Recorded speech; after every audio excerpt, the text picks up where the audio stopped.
अक्षत मन ही मन खुद से बोला, मुझे इग्नोर करने की आज तक किसी में इतनी हिम्मत नहीं हुई और यह लड़की सिर्फ 2 दिन में कई बार मुझे इग्नोर कर चुकी है, जिसका अंजाम बहुत बुरा होने वाला है। Miss Goyal of Mrs Anaira, Akshat Rai Singhania. Akshat के चेहरे पर यह सब सोचकर एक डेविल स्माइल आ गई। वह बहुत छोटी थी, जो किसी ने नहीं देखी। ऐसे ही शादी की रस्में आगे बढ़ने लगी। वही कविता अपनी जलती आंखों से सब देख रही थी। वही दादाजी, विक्रम जी, विशाल जी सब बहुत खुश लग रहे थे कि आज फाइनली अक्षत ने शादी कर ली। ऐसे ही फेरे हुए और आखिर में अक्षत ने अनायरा की मांग में सिंदूर लगाया। यह एहसास होती ही अनायरा की आंखें अपने आप बंद हो गई। उसने अपने हाथ की मुट्ठी कस ली और मन ही मन बोली, मैं इस शादी को निभाऊंगी, पर सिर्फ तब तक जब तक प्रोजेक्ट कंप्लीट नहीं हो जाता। यही बात अक्षत मन ही मन दोहरा रहा था। क्या होगा इस शादी का फ्यूचर, जहां सिर्फ अपना फायदा ही देखा जा रहा है, जहां कोई इमोशन नहीं है, जहां सिर्फ एक बिजनेस के लिए शादी हो रही है। क्या प्रोजेक्ट खत्म होने के बाद दोनों अलग हो जाएंगे? यह जानने के लिए तो आपको मेरी कहानी कंटिन्यू सुननी होगी। अक्षत ने मंगलसूत्र उठाया, जो बहुत ही यूनिक और सुंदर था। उसमें एक पेंडल था जिसमें ए कर्सिव में डिजाइन किया गया था। यह सब स्वरा ने करवाया था। सबको यही लग रहा था कि दोनों अपनी मर्जी से शादी कर रहे हैं, पर किसी को कहाँ पता था कि दोनों सिर्फ अपने बिजनेस के फायदे के लिए शादी कर रहे हैं। आखिर में अक्षत और अनायरा ने सबके पैर छूकर आशीर्वाद ली। अक्षत अब तक बहुत इरिटेट हो गया था। वह जल्द से जल्द वहां से जाना चाहता था, पर वह ऐसा नहीं कर सकता था। आखिर में विदाई का वक्त हो गया। वैसे तो सिंघानिया मेंशन में ही शादी हुई थी, इसलिए अनायरा को कहीं नहीं जाना था। उसके डैड अब वापस मेंशन जाने वाले थे। अनायरा अपने डैड के गले लग गई, पर उसकी आंखों में एक कतरा नहीं था, पर वह अंदर से पूरी तरह से टूट चुकी थी। यह बात उसके डैड अच्छे से जानते थे। आखिर उसने अपनी आंखों से अपनी बेटी को टूटता हुआ देखा था। पिछले 3 साल से अनायरा ने कभी आंसू नहीं बहाए। वह हमेशा मजबूत बनकर हर एक सिचुएशन का सामना करती आई थी, पर अनायरा का चेहरा पूरी तरह से मुरझा गया था। मनाली और स्वरा की आंखों में आंसू थे।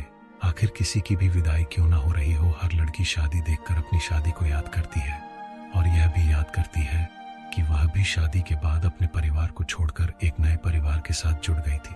विनायक जी ने अनायरा को अपने से अलग किया और फिर उन्होंने अक्षत को देखकर कहा, मेरी बच्ची का ख्याल रखना। आज तक मैंने अकेले उसे पाला और बड़ा किया है। उससे कोई भूल हो जाए तो माफ कर देना।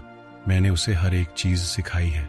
वह जैसी दिखती है वैसी है नहीं, बस हालातों ने उसे ऐसा बना दिया है। अनायरा ने जब अपने पापा के मुंह से यह सब सुना तो उसने अपने एक हाथ से विनायक जी का हाथ पकड़ा। विनायक जी ने उसकी ओर देखा तो अनायरा ने अपनी आंखों से उसे आगे बोलने से मना किया, और यह सब किसी को पता नहीं चला सिवाय अक्षत के। उसे अनायरा को अपने डैड को ऐसे रोकना कुछ खटक गया।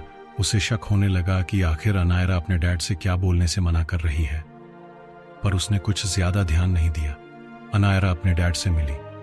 आखिर में मिस्टर डेविड दोनों के पास आए। उसके चेहरे पर एक गहरी मुस्कान थी। उसकी वजह तो सिर्फ वही जानते थे। उन्होंने अनायरा को गले लगाकर शादी की बधाई दी, फिर अक्षत को भी गले लगाकर हैप्पी मैरिड लाइफ विश किया।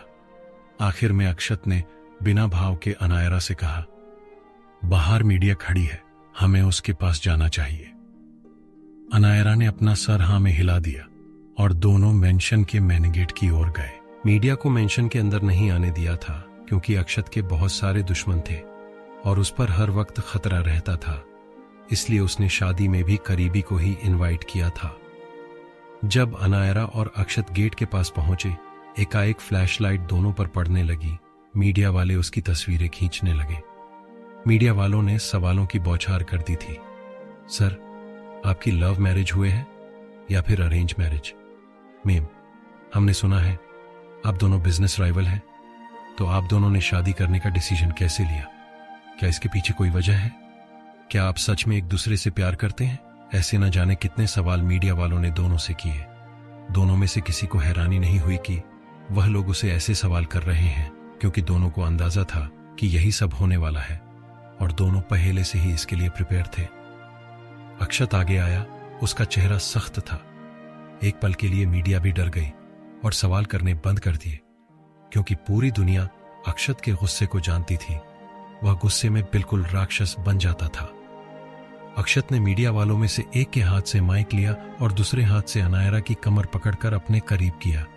अक्षत के ऐसा करने से अनायरा मुंह फाड़े उसे देखने लगी। उसे गुस्सा भी आ रहा था, पर उसने देखा मीडिया वालों के सामने उसे एक्टिंग करनी पड़ेगी, इसलिए उसने अपने गुस्से को कंट्रोल किया और अक्षत के करीब चली गई। अक्षत ने उसकी कमर को कसकर पकड़ा था, जिसे अनायरा की नाजुक कमर पर दर्द होने लगा था, पर उसने चेहरे पर दर्द को शो नहीं होने दिया। अक्षत ने अनायरा को अपने सीने से लगाते हुए कहा, हम दोनों की लव मैरिज है। हम दोनों बचपन से एक दूसरे को जानते हैं। इनफैक्ट हमारी फैमिली की दोस्ती बहुत पुरानी है, इसलिए हमने शादी करने का फैसला किया। और एक बात, हम दोनों राइवल कभी नहीं थे, हम हमेशा दोस्त थे। और हमारी दोस्ती कब प्यार में बदल गई पता भी नहीं चला। दोनों की फैमिली बहुत पावरफुल है, इसलिए हमने शादी कर ली। वहीं मीडिया को न्यूज और सोशल मीडिया के लिए दोनों की एक अच्छी कपल पिक्चर मिल गई, क्योंकि अक्षत और अनायरा बहुत करीब खड़े थे। दोनों के चेहरे पर कोई भाव नहीं थे और यह दोनों को एलिगेंट कपल बना रहा था। फिर अक्षत अनायरा का हाथ पकड़कर मेंशन के अंदर आ गया। अंदर आते ही अनायरा ने अक्षत के हाथ से अपना हाथ झटक दिया। यह देखकर अक्षत की आंखों में गुस्सा उतर गया, पर वह सबके सामने कोई तमाशा नहीं करना चाहता था। वैसे तो वहां सिर्फ गार्ड्स ही थे, गेस्ट तो सब अंदर के एरिया में थे। अक्षत अनायरा के पास आया, उसकी कमर पकड़कर उसे अपने करीब किया। यह देखकर अनायरा उसे अपने से दूर करने की कोशिश करने लगी, तो अक्षत ने झुककर उसके कान में सर्द आवाज में कहा, डोंट टू ट्राई। मुझे गुस्सा मत दिलाओ, वरना उसकी तुम्हें भारी कीमत चुकानी पड़ेगी। आगे से कभी मुझे इग्नोर करने की हिम्मत मत करना, वरना मैं तुम्हारे साथ वह करूंगा जो तुमने सपने में भी नहीं सोचा होगा। इतना बोलकर उसने अनायरा के सर पर किस कर दिया। यह महसूस करके अनायरा की आंखें हैरानी से फैल गई। To be continue.